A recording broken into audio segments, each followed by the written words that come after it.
وعلى آله وأزواجه وذرياته وأصحابه من الأنبياء والمرسلين والشهداء والصالحين والعلماء العاملين المصنف المخلصين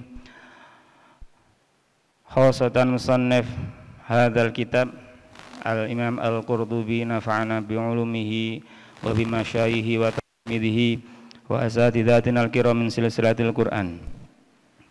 شيء من الله لهم الفاتحة. أعوذ بالله من الشيطان الرجيم. بسم الله الرحمن الرحيم. الحمد لله رب العالمين الرحمن الرحيم مالك يوم الدين إياك نعبد وإياك نستعين اهدنا الصراط المستقيم صراط الذين أنعمت عليهم غير المغضوب عليهم ولا الضالين رب اغفر لي ولوالدي وللمؤمنين آمين. Alhamdulillahi rabbil alamin. Bapak Ibu yang dirahmati oleh Allah Subhanahu wa taala, pada pertemuan terakhir kita sudah bersama-sama membahas terkait dengan apa kemarin materi terakhir? Tentang ta'awud. Kapan saja kita disunnahkan membaca ta'awud? Masih ingat? 1. Membaca Al-Quran. 2. Ketika mau tidur. Terus masuk kamar mandi, ya, masuk ke tempat-tempat yang dirasa angker, gitu ya. Terus sebelum sholat, gitu ya, dan lain sebagainya.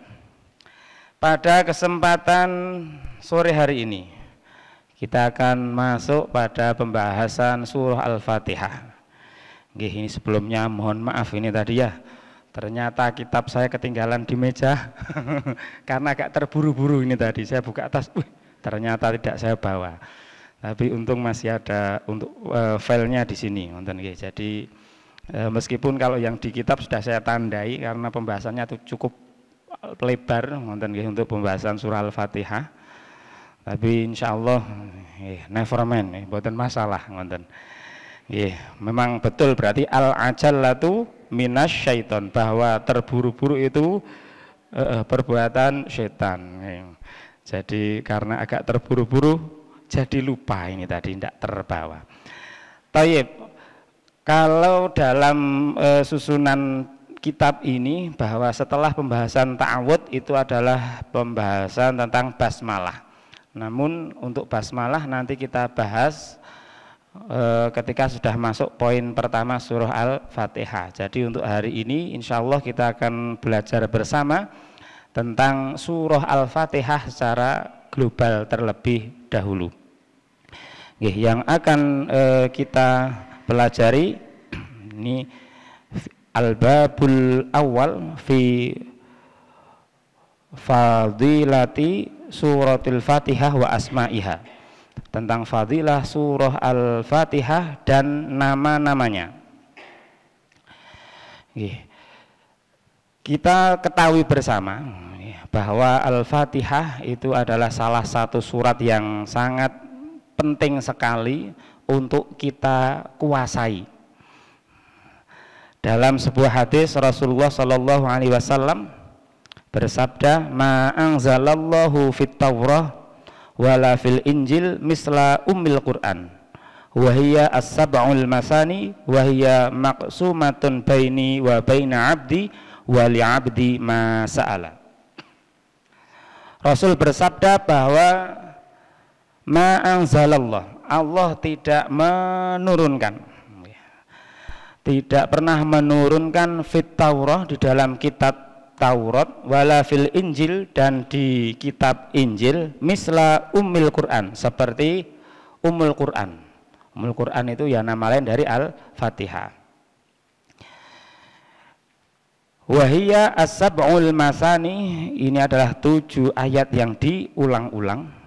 Wahiyya maqsumatun baini wa baina abdi, ini adalah atau di dalamnya ada janji antara aku dengan hambaku dan bagi hambaku apa yang ia minta.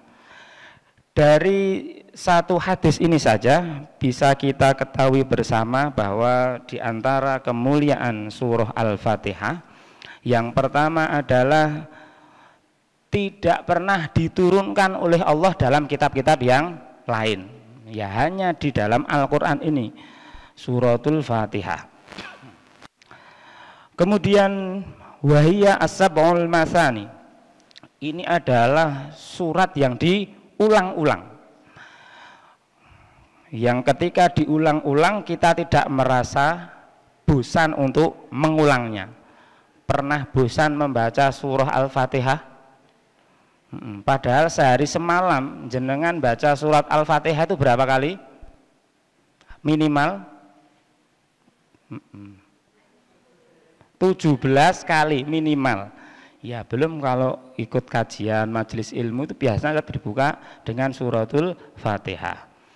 Kenapa para ulama menganjurkan setiap ada acara dan lain sebagainya dibuka dengan suratul Fatihah?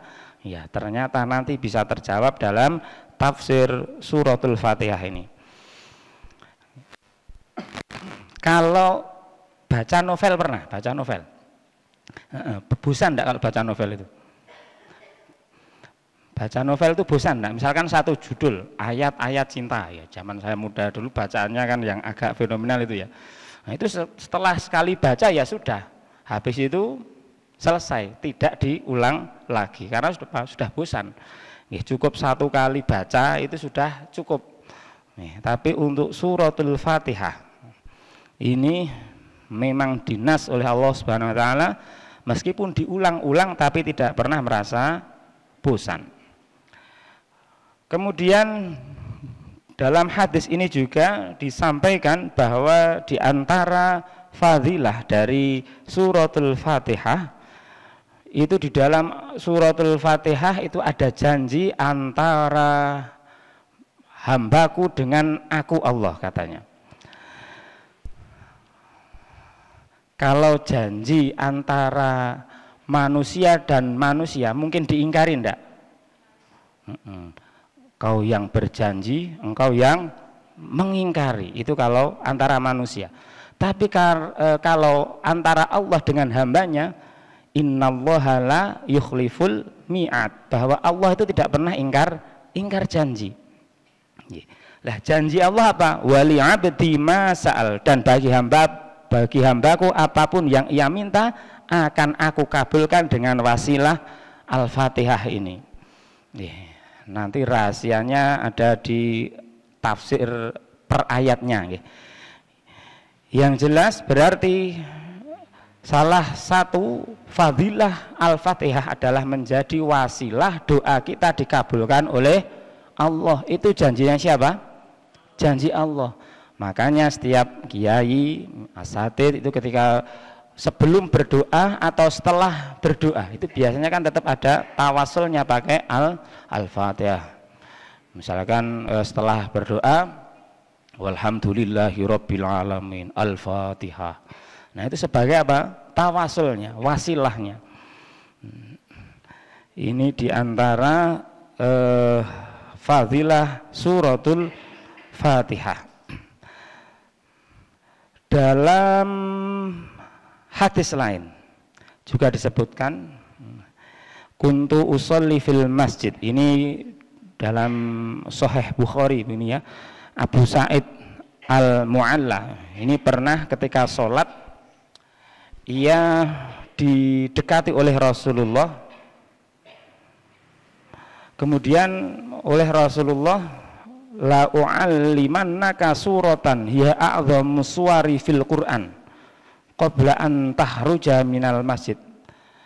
Oleh Rasulullah Abu Sa'id ini dibilangin, apakah engkau mau aku ajarkan satu surat yang teragung dalam Al-Quran. Kemudian setelah sholat, sholat selesai, Rasul mau keluar masjid, lah ini dihadang oleh Abu Sa'id. Ya Rasulullah, katanya saya mau diajari satu surat yang paling agung dalam Al-Quran. Kemudian Rasul bersabda, alhamdulillahi rabbil alamin hiya as-sab'ul masani wal qur'anul azim alladzi utituhu. Surah itu adalah surah Al-Fatihah. Nama surah Al-Fatihah yang lain adalah Alhamdulillah ini. Nah, nanti kita sebutkan lebih rinci terkait dengan nama-namanya. Hiya as-sab'ul masani, 7 ayat yang diulang-ulang. Wal Qur'anul azim alladzi utituhu, dan surah ini hanya diberikan kepadaku. Ini salah satu keutamaan surah Al-Fatihah menurut dari hadis ini adalah a'dhamus suwari, jadi surah yang paling agung, surah teragung di dalam Al-Quran. Dalam sebuah hadis lagi Rasul bersabda, jadi sesungguhnya iblis laknatullah alaih itu menjerit, karena menjerit 4 kali. Kapan? Yang pertama ketika ia dilaknat oleh Allah, ketika diperintah oleh Allah untuk bersujud kepada Nabiullah Adam alaihi salam, dia tidak mau, kemudian dilaknat oleh Allah. Kemudian yang kedua adalah ketika ia diturunkan dari surga, dan yang ketiga adalah ketika Rasulullah Shallallahu Alaihi Wasallam diangkat menjadi Nabi, dan yang keempat adalah ketika suratul Fatihah diturunkan. Nah, ini terkait dengan fadilah suratul Fatihah. Untuk fadilah-fadilah yang lain, fa insyaallah itu melekat dalam nama-namanya. Sebelum kita membahas tentang nama-nama dari suratul Fatihah, kami bacakan terlebih dahulu terkait dengan suratul Fatihah menurut Al-Quran. Kalau tadi yang kita bacakan kan hadis-hadis nih. Tentang suratul Fatihah sendiri disampaikan oleh Allah dalam firman-Nya pada surah Al-Hijr nih. Walaqad atainaka sab'an minal masani wal Qur'anul azim. Sungguh kami telah memberikan kepadamu 7 ayat yang dibaca berulang-ulang dan Al-Qur'an yang agung. Nah, teng mriki atau di sini walaqad atainaka, ka itu dhamirnya kembali kepada siapa? Rasulullah. Berarti surah ini memang diperuntukkan untuk Rasulullah dan para umatnya. Yang seperti yang kami sampaikan di awal, bahwa surah ini tidak ada pada kitab-kitab Allah yang lain. Dari penamaan sendiri, nama yang sering dipakai, yang masyhur adalah Al-Fatihah. Kita coba gali secara lebih rinci terkait dengan Al-Fatihah dari penamaan sendiri. Al-Fatihah itu artinya apa? Pembuka. Di sini Al-Fatihah itu diawali dari kata fathun gitu nggih. Terus kemudian ditambahi di sini ada alif lam. Alif lam di sini kalau para ulama tafsir itu mengartikan itu ada 2 makna. Yang pertama berfungsi sebagai lam ta'rif atau merubah yang sebelumnya umum menjadi khusus. Seperti halnya kalau dalam bahasa Inggris biasanya apa? Menjadi khusus itu dengan imbuhan apa? The ya. Misalkan mobil bahasa Inggrisnya apa? Car. Kalau hanya car begitu saja, itu berarti mobilnya mana kan belum jelas. Tapi kalau sudah the car gitu ya, berarti mobilnya sudah jelas, mobil yang itu. Seperti halnya dalam bahasa Arab itu ketika ditambahi kata al atau lam ta'rif, maka maknanya yang dari umum sudah menjadi khusus. Jadi yang dimaksud pembuka ya surat ini, bukan bermakna umum lagi. Makanya para ulama tafsir mendefinisikan Al-Fatihah, sumia Al-Fatihatu Fatihatan li'annaha taftihu qira'atan fis shalah wa taftihul qira'ata fil Quran. Jadi dinamakan ini surah Al-Fatihah karena dengannya itu kita membuka atau mengawali sholat dan mengawali membaca Al-Quran. Ini secara khusus, makna lam ta'rif secara khusus. Kemudian makna yang kedua itu adalah al-istighraq. Al-istighraq itu menunjukkan fungsi dan hikmahnya. Jadi dalam tataran belajar Al-Quran ini ada qiraah. Qiraah itu terkait dengan ilmu tajwidnya, dengan makhorijul hurufnya, dan lain sebagainya. Yang kedua adalah fungsi syariat. Nah, kalau syariat itu kapan ia dibaca, bagaimana, di mana, nah itu dalam tataran syariat. Yang ketiga adalah pada tataran hikmahnya. Seperti doa Nabiullah Ibrahim alaihissalam, wa yu'allimuhumul kitaba wal hikmah. Jadi ini tugasnya para nabi, itu mengajarkan Alkitab, Al-Quran, wal hikmah. Yang kedua adalah hikmah. Baru setelah diajari cara membaca dan diajarkan hikmah, baru wa yuzakkihim, maka jiwanya, hatinya baru menjadi bersih, ia akan menjadi orang yang lebih baik lagi. Jadi al-istighraq di sini ini maknanya lebih luas, mencakup segala hal, komprehensif begitu kalau dalam bahasa kerennya. Secara hikmah atau al-istighraq, yang bermakna al-istighraq, Al-Fatihah ini diartikan sebagai pembuka. Pembuka apa? Pembuka segala kebaikan. Jadi sudah sepantasnya lah bahwa orang Islam yang sudah bisa membaca Al-Fatihah, memahami isi kandungannya, memahami isinya, ini mengamalkan Al-Fatihah. Lah, bagaimana mengamalkan Al-Fatihah? Yaitu berusaha untuk menjadi pembuka kebaikan dimanapun ia berada. Di masyarakat misalkan, ia harus bisa menjadi pelopor kebaikan di lingkungannya. Di sekolah ia juga harus bisa menjadi pelopor pembuka kebaikan. Di tempat kerja ia harus juga bisa menjadi pelopor pembuka kebaikan. Bahkan di tataran pemerintahan, jika ia menjadi pejabat yang identik bahwa untuk pejabat zaman now itu masya Allah, ini banyak sekali kemaksiatan yang terjadi di lingkungan pejabat, bahkan ada yang mengatakan itu lingkaran setan gitu ya.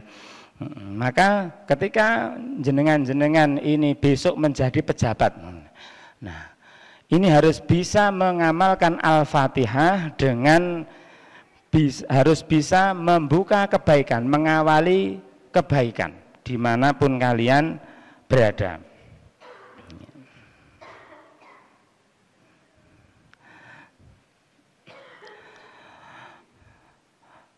Maka ketika al ini, lam ta'rif ini atau alif lam ini difungsikan sebagai al-istidrak, terus disambungkan dengan kata fataha. Kalau isim fa'ilnya adalah fatihun, ini maka harus apabila kita menginginkan pintu-pintu kebaikan dibukakan oleh Allah kepada kita semua, maka harus bisa mengamalkan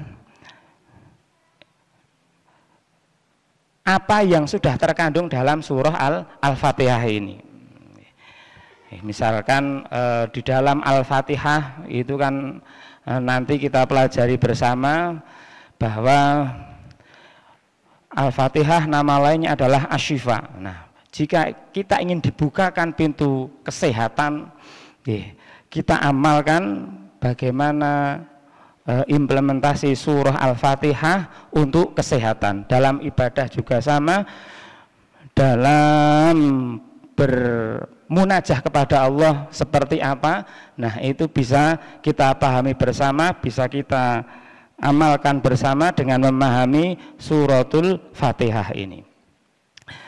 Baik, selanjutnya surah Al-Fatihah ini mempunyai kurang lebih 12 nama. Ini beriringan dengan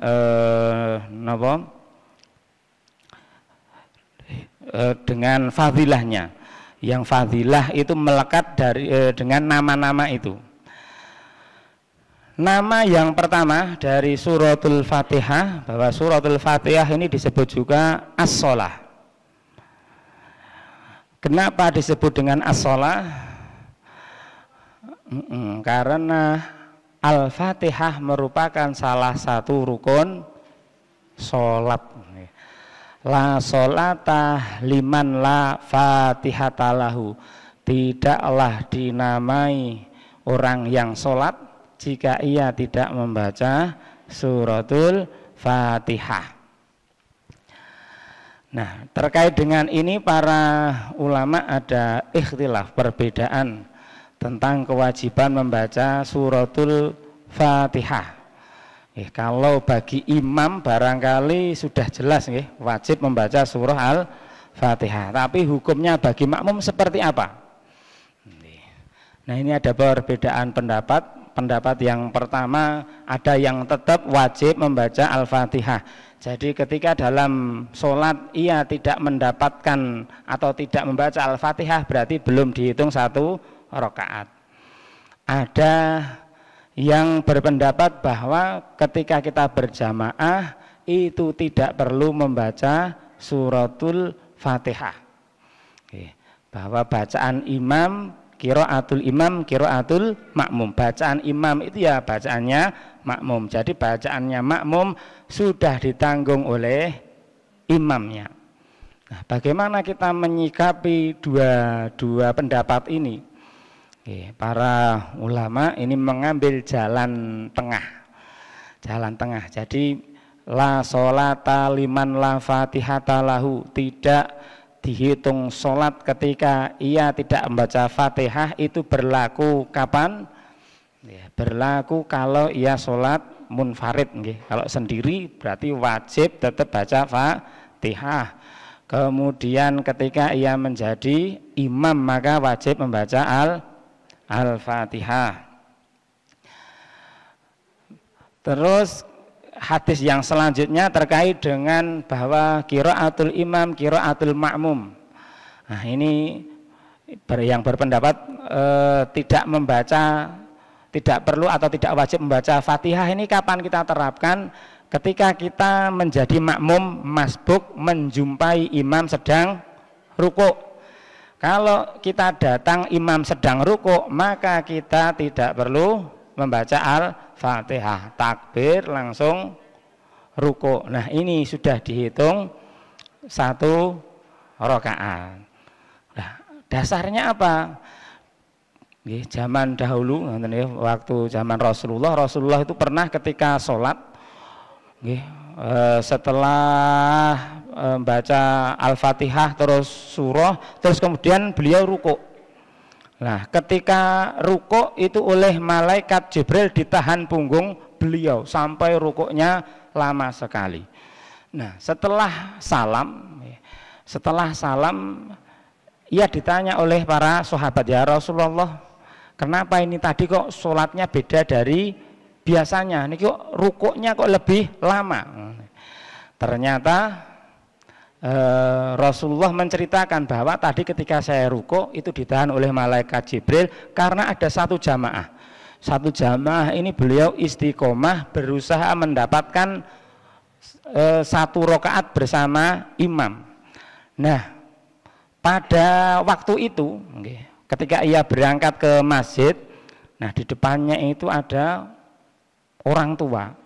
Karena dia termasuk orang yang soleh, beradab, dia tidak mau mendahului orang tua tadi, jadi tetap ditunggu padahal sudah terdengar iqomah. Nah, dia tetap nunggu mbah-mbah tadi kok ndak belok-belok ngoten nggih.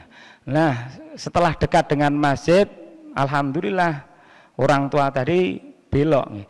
Kemudian ia bisa lari sampai ke masjid. Nah, waktu ia sampai di depan masjid nih, Rasulullah ini sudah rukuk, maka dia takbir di depan pintu, kemudian jalan pelan-pelan sambil rukuk, sehingga dia tidak ketinggalan satu rakaat. Nah, setelah itu dinasihatilah beliau oleh Rasulullah, orang yang datang terlambat tadi, bahwa ketika sudah mendengar iqomah itu tidak perlu tergesa-gesa. Tadi al-ajalatu minasy syaiton. Kalau kita tergesa-gesa, tidak perlu sambil berlari, bersegera menuju ke masjid, bersegera untuk sholat, itu tidak berarti kita terburu-buru untuk sholat. Jadi ketika mendengar azan, bersegera itu ya segera siap-siap. Tapi kalau jenengan nunggu iqomah dulu, nunggu komat sik wae. Ketika sudah komat baru lari ke masjid, nah itu namanya tergesa-gesa. Lah itu dilarang oleh Rasulullah. Ngono ya ngono, ning ya aja ngono, kata Rasulullah. Jadi janganlah engkau mendatangi sholat dalam keadaan tergesa-gesa. Ini saya praktekkan sendiri. Kebetulan kami diamanai imam masjid juga. Nah, mau nyebrang jalan itu kebetulan rame, padahal sudah iqomah. Ketika sudah ada waktu, terus kita terus buru-buru, lari, karena sudah ditunggu jamaah pun ngetke jobo mawon gitu. Jadi pekewoh, akhirnya kita agak berlari datang ke masjid. Nah, sampai di depan ya itu tadi, karena terburu-buru tadi, nafasnya masih ngos-ngosan. Jadi begitu takbir, Bismillahirrahmanirrahim. Nah, itu bahkan baca surat saja itu sampai kehabisan nafas, tidak bisa khusyuk. Karena apa tadi? Terburu-buru. Makanya butuh ketenangan di dalam sholat. Itu nama yang pertama, as-sholat. Bahwa Al-Fatihah ini menjadi Fatihatus sholat, pembuka sholat. Yang menjadi catatan ini, kalau dalam madhab Imam Syafi'i ini mengambil pendapat yang pertama tadi, bahwa la sholata liman la fatihata lahu, bahwa tidak dihitung sholat bagi orang yang tidak membaca Al-Fatihah, kecuali tadi dalam keadaan tertentu tadi, dalam keadaan ia tidak sempat untuk membaca Al-Fatihah, atau ada keringanan bagi orang yang baru memeluk agama Islam, belum bisa baca Al-Fatihah atau belum hafal. Banyak para mu'alaf itu ya, itu belum hafal surah Al-Fatihah. Maka bagaimana untuk orang-orang yang masih belum bisa baca surah Al-Fatihah? Itu cukup membaca sebisanya. Bisanya baca tasbih, ya baca tasbih. Nah, terus kapan bagi makmum membaca surah Al-Fatihah? Ini kalau dari fikihnya Imam Asy-Syafi'i, ini yang pertama sebelum Fatihahnya imam. Jadi ketika sebelum imam baca Al-Fatihah, kita sudah baca Al-Fatihah terlebih dahulu. Yang kedua, kita barengkan dengan bacaannya imam. Imam Bismillahirrahmanirrahim, kita ikut Bismillahirrahmanirrahim, Alhamdulillahirabbil alamin, kita ikut. Atau yang ketiga, itu antara suratul Fatihah dan surah pilihan. Nah, biasanya kalau imam-imam yang paham fikih itu dikasih jeda antara surah Fatihah dengan surah pilihan, agar makmum bisa baca Al-Fatihah. Itu untuk kapan kita bagi makmum untuk membaca suratul Fatihah. Kemudian yang kedua, nama lain suratul Fatihah adalah Alhamd, pujian. Sebab dalam surah ini ada kata Alhamdulillahi Rabbil Alamin. Segala puji bagi Allah Tuhan semesta alam. Dan maka dinamakan Alhamd seperti hadis yang kami sampaikan di awal tadi. Nama yang ketiga adalah Fatihatul Kitab, pembuka kitab. Karena ketika kita buka Al-Quran, itu surah yang pertama adalah surah Al-Fatihah. Kemudian yang keempat, nama lain suratul Fatihah adalah Ummul Kitab. Ummul Kitab ini berdasarkan hadis Rasulullah, Alhamdulillahi Ummul Quran wa Ummul Kitab wa Sab'ul Masani. Alhamdulillah atau Al-Fatihah ini tadi nama lainnya Alhamdulillah, itu adalah Ummul Quran wa Ummul Kitab wa Sab'ul Masani. Ini adalah nama lain dari Al-Fatihah, Ummul Kitab. Ummul Kitab adalah pokok dari kitab, yakni Al-Quran ini. Yang kelima adalah Ummul Quran. Ini namanya hampir sama. Ini berdiri sendiri karena dalam hadis tadi disebutkan sendiri-sendiri Ummul Quran wa Ummul Kitab. Induknya Al-Quran itu pada suratul Fatihah. Bahkan nanti asas nih, nanti ada asasul Quran.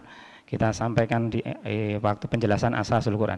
Yang ke-6 adalah Al-Masani, yang diulang-ulang. Al-Masani itu adalah surah yang dibaca berulang-ulang. Ini tidak ada surah lain yang dibaca secara berulang-ulang. Kemudian yang ketujuh, surah ini dinamakan juga Al-Quranul Azim. Kenapa surah ini dinamakan Al-Quranul Azim?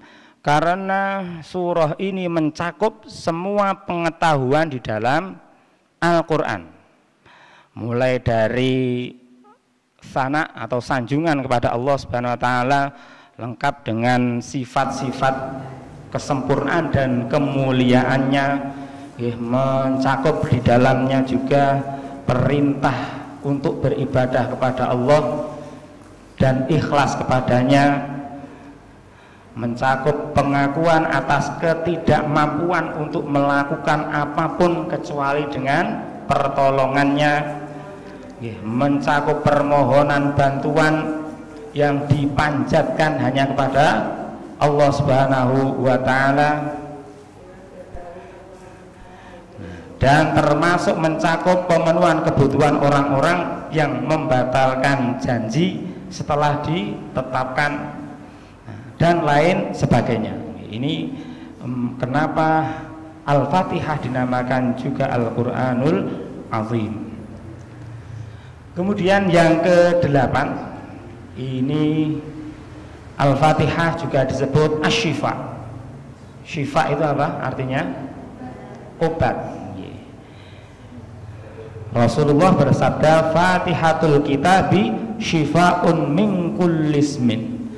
Al-Fatihah adalah penawar semua racun atau penyakit. Dalam sebuah hadis diriwayatkan oleh diceritakan kisahnya Abu Sa'id Al-Khudri, diriwayatkan oleh Imam Bukhari dan Imam Muslim pun ada. Suatu hari Abu Sa'id Al-Khudri ini ketika sedang safar, nah, di tengah jalan itu singgah ke sebuah kabilah, kabilah perkumpulan ataupun suku. Nah, di dalam suku atau kabilah itu Kebetulan kepala suku mereka sedang sakit. Kira-kira sakitnya kenapa? Ada yang pernah dengar kisahnya? Tersengat the scorpion. Scorpion itu apa? Kalau jengking bu, kala jengking. Tersengat kala jengking. Nah ini oleh ahlul qaryah atau oleh penghuni suku itu sudah dicarikan tabib, bahkan tabib yang paling oke itu sudah didatangkan, tapi penyakit yang disebabkan oleh tersengat kolot jengking tadi itu belum bisa sembuh, boten mari-mari. Nah, lantas ketika ada musafir yang berkumpul tadi ditanya, saudara-saudara, apakah di antara kalian ada yang bisa menyembuhkan kepala suku kami? Kalau bisa nanti mendapatkan hadiah sekian ratus domba. Lah Abu Sa'id Al-Khudri ini menjawab, insya Allah, biiznillah.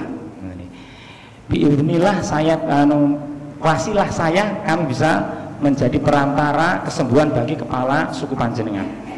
Nah, kemudian setelah Abu Sa'id Al-Khudri ini masuk ke kamarnya kepala suku tadi, begitu keluar ditanya oleh para sahabat yang lain.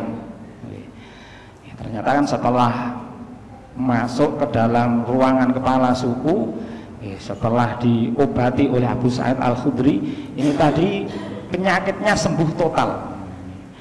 Penyakitnya sembuh total, kemudian ditanya oleh para sahabat, nah, jenengan napake kok saged mari? Lajeng Abu Sa'id Al-Khudri ini menjawab, saya bacakan suratul Fatihah. Nah, lantas para sahabat ini kemudian heran gitu kan. Heran, dari mana engkau tahu bahwa dengan baca suratul Fatihah ini bisa menyembuhkan penyakit? Ini jangan sampai kamu kabarkan ke orang lain. Jadi kita tanyakan dulu ke Rasulullah, jangan-jangan ini ajaran sesat. Kemudian ketika sampai di mana kepada Rasulullah, ditanyakanlah terkait dengan tadi apa yang dilakukan Abu Sa'id Al-Khudri, maka disampaikan Al-Fatihatul Kitab Syifa'un min kulli ismin, dan bahwa Fatihah itu adalah penawar racun. Termasuk juga yang ke-9 ini Ar-Ruqyah. Jadi Al-Fatihah nama lainnya Ar-Ruqyah. Ini bisa untuk meruqyah. Al-Fatihah itu atau suratul Fatihah ini adalah ruqyah. Ruqyah niku napa Bu? Biasa nih. Yang jenengan ketahui tentang ruqyah itu apa? Mengeluarkan hawa negatif, leres. Mengeluarkan segala gangguan baik dari model penyakit maupun dari bangsa yang tidak terlihat, dari jin. Al-Fatihah ini juga bisa menjadi wasilah untuk ruqyah, termasuk potensi-potensi keburukan atau negatif itu dengan wasilah suratul Fatihah ini insya Allah juga bisa hilang. Misalkan jenengan galau, pernah merasa galau? Kalau jenengan galau baca surah Al-Fatihah, tapi bacanya juga tidak hanya baca Bismillahirrahmanirrahim, enggak, tapi betul-betul diresapi maknanya. Jadi kenapa terkadang berbeda antara si A dan si B ketika membaca suratul Fatihah? Misalkan ada yang kesurupan ini, kesurupan, delembing begitu ya. Ada yang bacakan suratul Fatihah si A misalkan, dibacakan itu malah semakin menjadi-jadi, tidak keluar malah semakin mengganas gitu ya.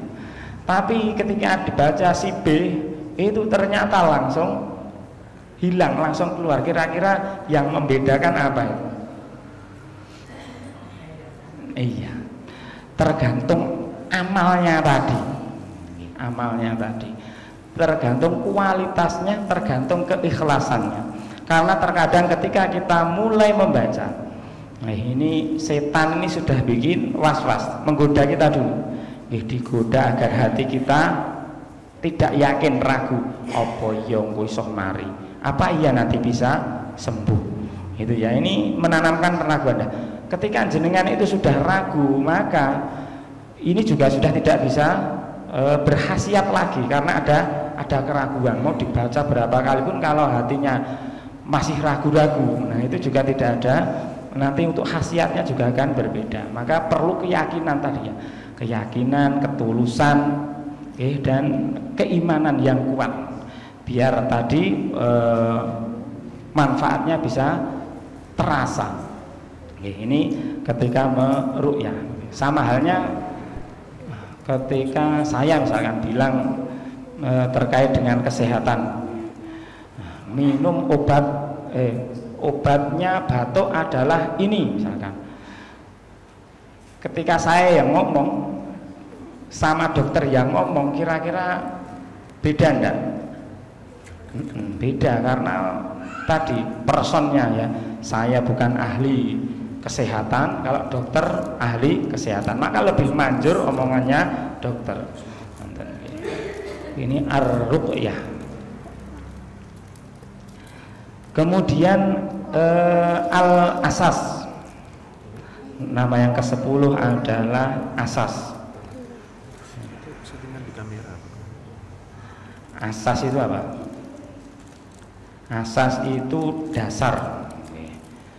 Dasar. Nah, kenapa Al-Fatihah dinamakan asas atau dasar? Dasar dari Al-Quran. Karena tadi dalam Al-Quran itu maknanya sangat luas sekali, yang bisa mencakup seluruh Al-Quran. Bahkan dikatakan bahwa segala sesuatu itu mempunyai asas. Asas manusia adalah Nabiullah Adam dan Nabi Nuh alaihi salam. Kenapa dikatakan Nabi Nuh juga masuk?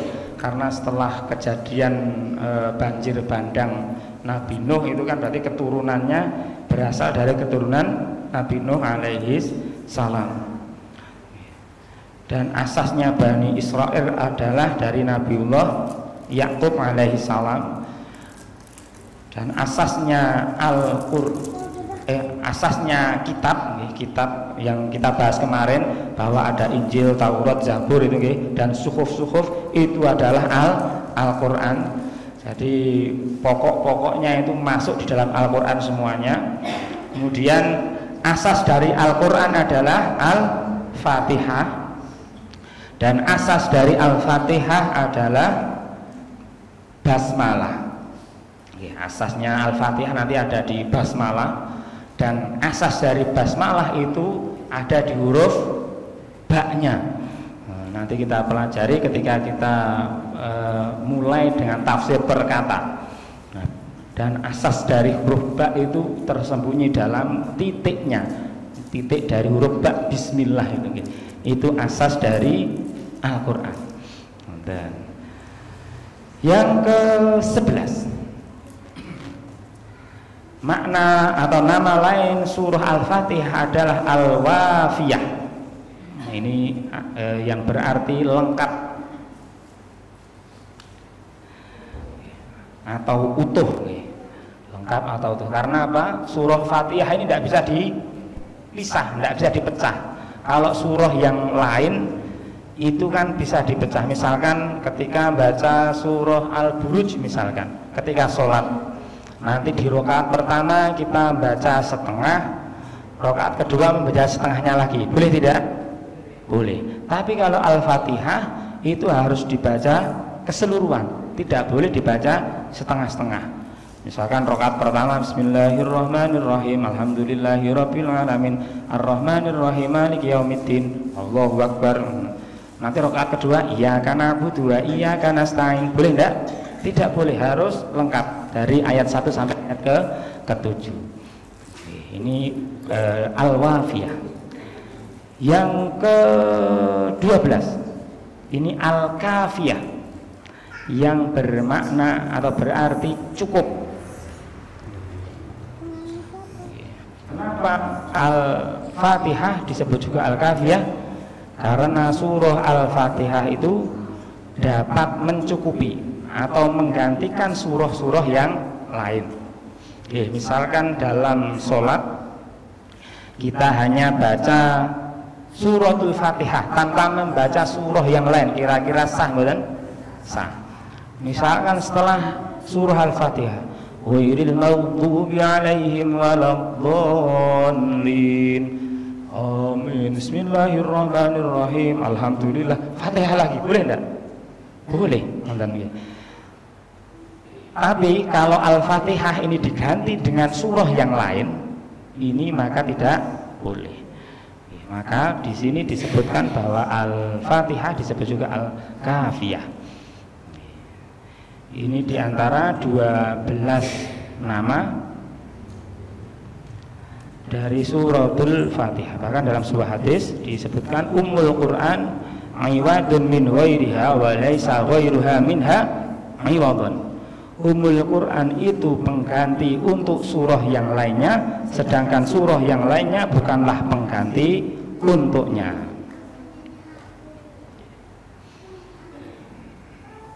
Ini diantara nama-nama suratul Fatihah.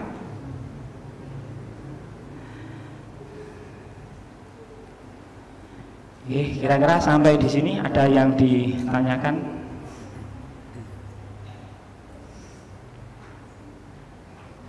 Ini belum kita bahas tentang asbabun nuzul atau sebab diturunkannya surah Al-Fatihah beserta hukum-hukumnya. Kalau hukum-hukumnya mungkin tadi sudah kita singgung, sudah kita singgung pada waktu kita membahas tentang sholat tadi, ini hukum-hukumnya. Kalaupun terkait dengan asbabun nuzul, ini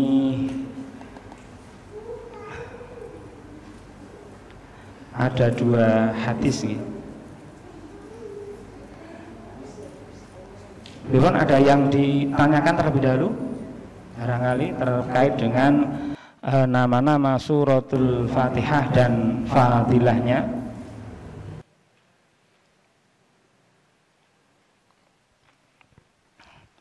Belum ada, jadi ini sekalian kami sampaikan. Selanjutnya terkait dengan jenis Al-Fatihah ini termasuk makiyah atau madaniyah kira-kira? Makiyah. Ada yang mempunyai pendapat termasuk madaniyah barangkali? Belum ada, sepakat makiyah. Nah, ini ada 3 pendapat. Yang pertama makiyah, ini memang jumhur mengatakan termasuk surah makiyah. Apa itu surah makiyah?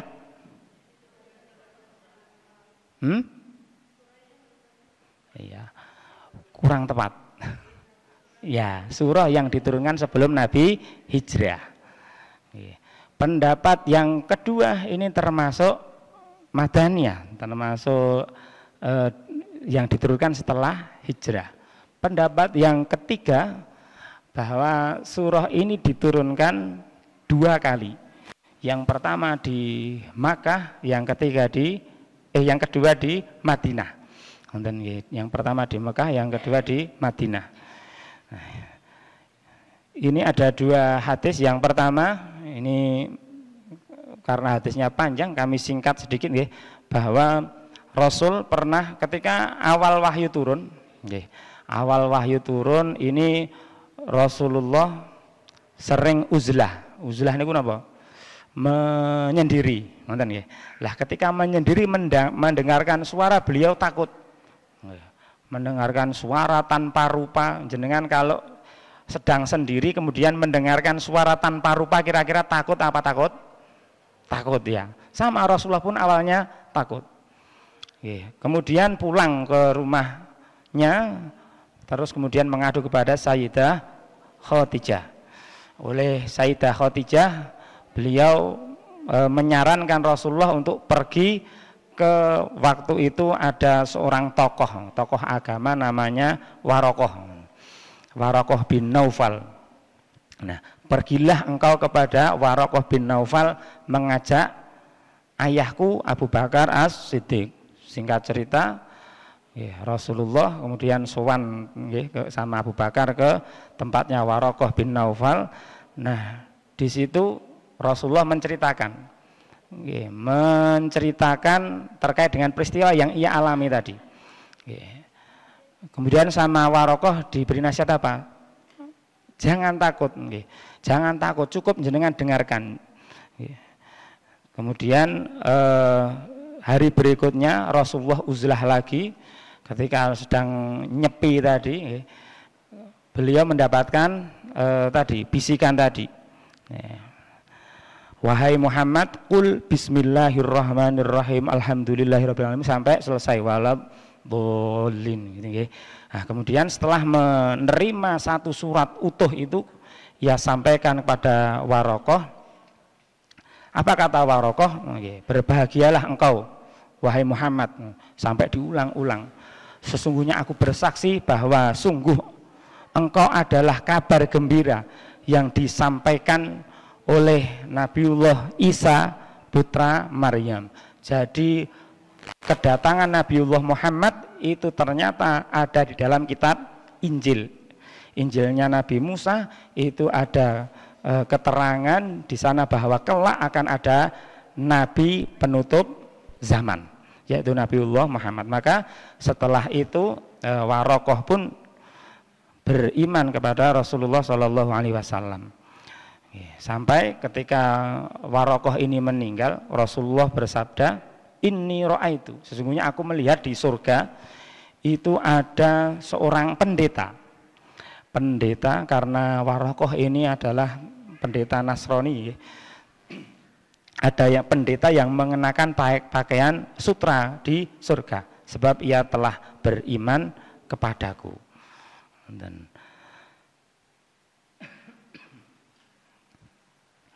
ini terkait dengan turunnya Al-Fatihah waktu di kota Mekah.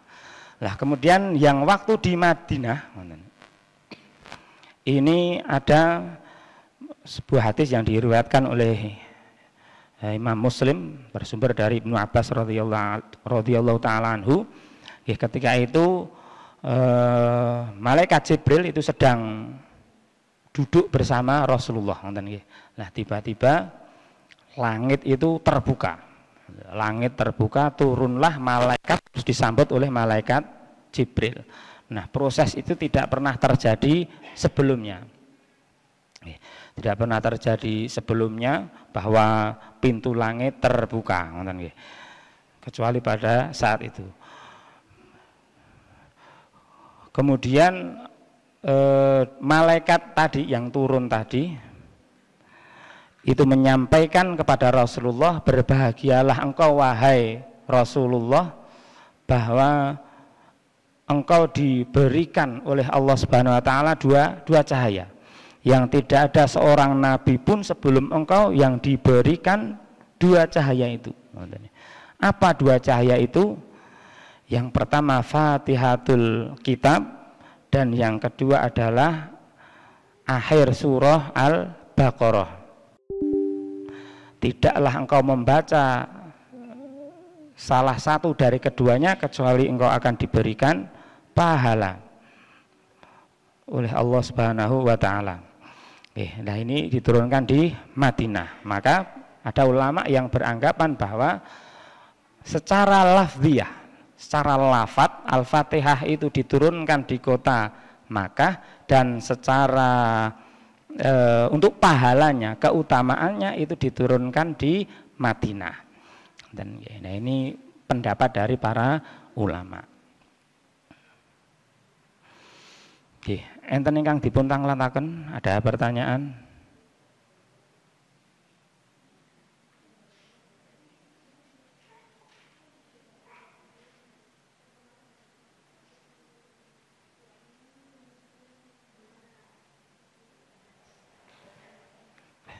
Tidak ada yang tanya, berarti sudah paham semuanya.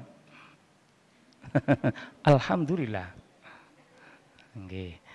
Yang jelas karena ini penting, surah yang sangat penting sekali, maka sebisa mungkin Bapak Ibu untuk Al-Fatihah ini dipelajari dengan sungguh-sungguh bagaimana membacanya, kemudian diajarkan. Kalau bisa putra putri panjenengan, cucu-cucu panjenengan itu yang ngajari Fatihah nggih, orang tuanya. Karena apa? Ini jariyah. Nggih, jariyah. Ketika kita mengajari seorang, sabdanya Rasul, man dalla ala khairin falahu mislu ajri fa'ili. Barang siapa menunjukkan kebaikan maka baginya pahala seperti yang melakukan. Sedangkan Al-Fatihah itu dibaca sehari semalam berapa kali tadi? Minimal 17 kali. Ketika anak kita ajari suratul Fatihah, maka ketika anak kita membaca suratul Fatihah, kita juga ikut mendapatkan pahala. Maka suratul Fatihah ini menjadi sangat penting sekali untuk kita pelajari dan kita ajarkan. Dan tidak ada pertanyaan? Alhamdulillah. Bapak Ibu rahimani wa rahimakumullah, jika tidak ada yang ditanyakan, kami rasa untuk pertemuan sore hari ini cukup. Dan barangkali nanti kalau masih ada unek-unek, kebetulan di rumah tenggriyo nembe kelingan misalipun, nah itu besok pertemuan yang akan datang, kalau kita masih ditakdirkan untuk bertemu, bisa ditanyakan lagi insya Allah. Kalau bisa kami jawab, kalau belum bisa kami jawab, kami carikan referensi untuk apa yang menjadi pertanyaan panjenengan. Barangkali itu yang bisa kami sampaikan pada kesempatan sore hari ini. Ada benarnya dari Allah Subhanahu wa taala, kurang dan lebihnya mohon maaf yang sebesar-besarnya. Kita akhiri dengan doa kafaratul majlis.